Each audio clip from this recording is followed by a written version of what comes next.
Recently मेरे दादाजी मुझसे बोले, बेटा हमारी जिंदगी का सबसे बेस्ट समय हमारा बचपन होता है। ये बोलकर वो अपने डायपर में हगने लगे। तो मैंने इस बात पे थोड़ा गौर किया और मुझे पता चला कि यस, बचपन सच में बहुत रैंडम होता है। बचपन में एक बार साइकिल की चेन चढ़ाते समय मेरा हाथ आ गया, तो मैं भाग के अपने अपाहिज दोस्त को भी ले आया कि उसके भी हाथ आ जाए। बचपन में मुझे मेरी दादी का चरित्र सही नहीं लगता था, क्योंकि वो मुझे डेली नया तारा दिखा के बोलती थी वो तुम्हारे दादाजी है। बचपन में मैं थोड़ा भोला भी था, ऐसे फालतू किसी को उंगली नहीं करता था, वरना फिर मैं 9 तक ही गिन पाता था। एक तो तब कोई भी आके गिनती पूछ लेता था, और उंगली करते समय गिनना कितना मुश्किल होता है पता है। बचपन में मैं और मेरा भाई हमेशा WWE देख के लड़ते थे, क्योंकि माँ बाप की जायदाद लड़ने लायक थी नहीं। एक तो मेरा छोटा भाई बचपन में बहुत शांत स्वभाव का था, बेचारा स्कूल में भी सीनियर से बुली होता था। हाँ, वो सीनियर मैं ही होता था।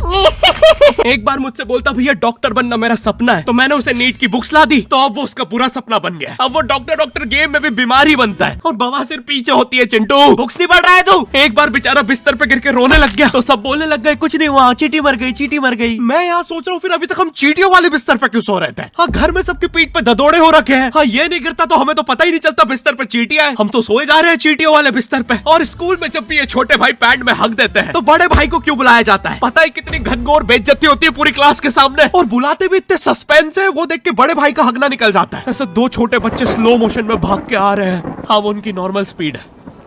मैं देखता हूँ मेरे भाई को क्राइम सीन से 2 पियून पकड़ के ले जा रहे हैं। उसे ब्राउन रंगे हाथों पकड़ लिया गया। मेरे भाई ने मुझसे जाते जाते कहा, मुझे फंसाया जा रहा है।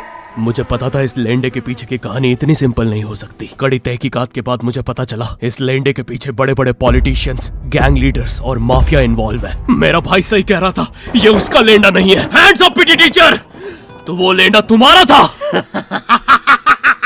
तो तुम्हें पता चल ही गया, तुम मुझे कभी नहीं पकड़ सकते। रुको, भाग गया। जाने दो उसे बेटा, हमने पीटी टीचर के बड़े भाई को बुला लिया है वो लेंडा उठाने।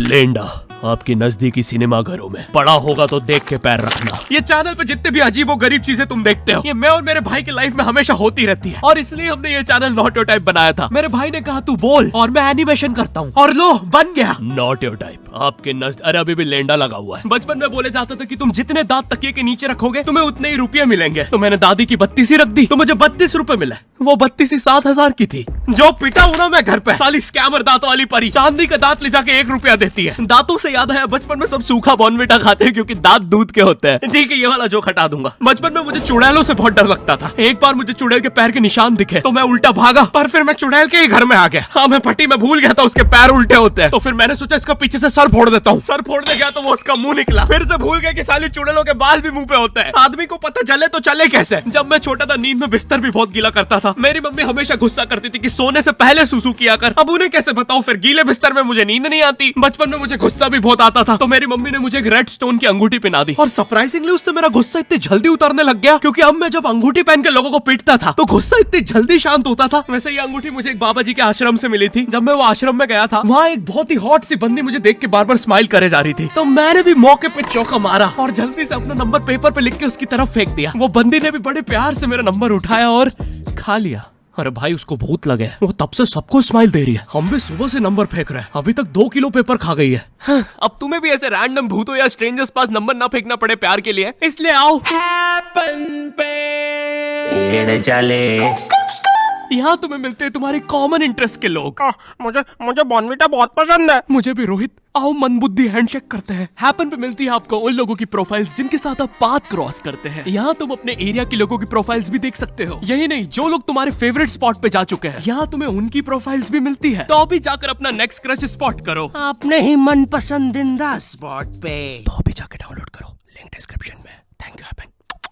बचपन में मेरी मम्मी हमेशा बोलती रहती थी कि बाहर जाके खेलो। अब बाहर मेरे मोहल्ले के बच्चे भाई वो ऐसे अजीब अजीब से गेम्स खेलते थे। कहीं ड्रैगन फ्लाई में रस्सी बांध के उसको पेट बना लिया है, कहीं नंगे भाग रहे टायर के पीछे लकड़ी मारते मारते। मेरी मम्मी को उन पे दया आ रही है कि बेचारे गरीब बच्चे किसी भी चीज से खेल लेते हैं, फिर हमारी कार पलट जाती है। हाँ, वो टायर हमारी कार का था। और मुझे एक बात बताओ, चक्के से खेलने पे वो गरीब कैसे कंसिडर हो रहे हैं? क्या पता उनने कार खरीद के चक्का निकाला हो, क्या पता लैम्बोर्गिनी के चक्के से खेल रहे हो। नहीं, तुम्हें कैसे पता चल रहा है वो गरीब है या अमीर? और एक चक्के से इतनी सारी एक्टिविटी करेंगे ये लोग। कभी चक्के में रस्सी बांध के झूला बना दिया, कभी झूले से फिका के खुद को लूला बना दिया, कभी लूले पे झूला बांधकर हुला हू बना दिया। ये इतने हरामी बच्चे थे, इनके साथ कोई भी घर नहीं खेलता था, क्योंकि घर ये जुए में लगा के हार जाते हैं। ये वो बच्चे जिन्हें तुम रिमोट कंट्रोल कार भी दोगे तो उसकी मोटर निकाल के पंखा बनाएंगे। एक बार इन्होंने रिमोट कंट्रोल रिमोट बनाया था। तुम अगर इस रिमोट पे बटन दबाओगे तो इस रिमोट पे बटन दबेगी, बस ये लोग मकर संक्रांति के दिन पतंग भी लूटते थे दुकानों से। पतंग से याद है मैं बचपन में अपने दोस्त जनक के साथ बहुत पतंग उड़ाता था। जनक गुजराती था और गुजराती लोग तो बहुत बड़े पतंगबाज होते हैं। वो लोग गला काटने के बाद भी काहे पोचे चिल्लाते हैं। जनक मेरे घर पे इतना बड़ा गिर्रा लेके आता था पतंग उड़ाने। उस पर पता नहीं कितने 1000 किलोमीटर का मांझा लपटा होता था। हम दोनों का सपना था उस गिर्रे की पूरी ढील देना। एक बार तो गिर्रा खाली होने ही वाला था पर वो पतंग आर तो घूम के हमारे पीछे से आ गई। हमने हमारी ही पतंग काट दी। तो इस बार हमने सोचा पतंग पूरी परपेंडिकुलर उड़ाएंगे, स्ट्रेट। हमने 2 घंटे ढील दी। वो मांझे में वेव सिग्नल आने लग गए प्राचीन भाषा में। हमें लगा हमने एलियंस ढूंढ लिया बट फिर धीरे से वो सिग्नल क्लियर हुआ। हमें पता चला हमने कोई नासा का 100 मिलियन का टेलीस्कोप काट दिया।